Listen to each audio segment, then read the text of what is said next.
Meaning of God-fearing.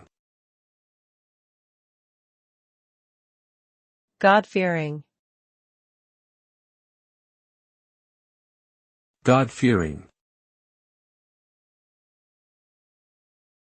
God-fearing. God-fearing. The term God-fearing refers to a person who has deep respect, reverence, and awe for God and tries to live their life according to His will. It implies a sense of moral responsibility, humility, and obedience to God's commandments.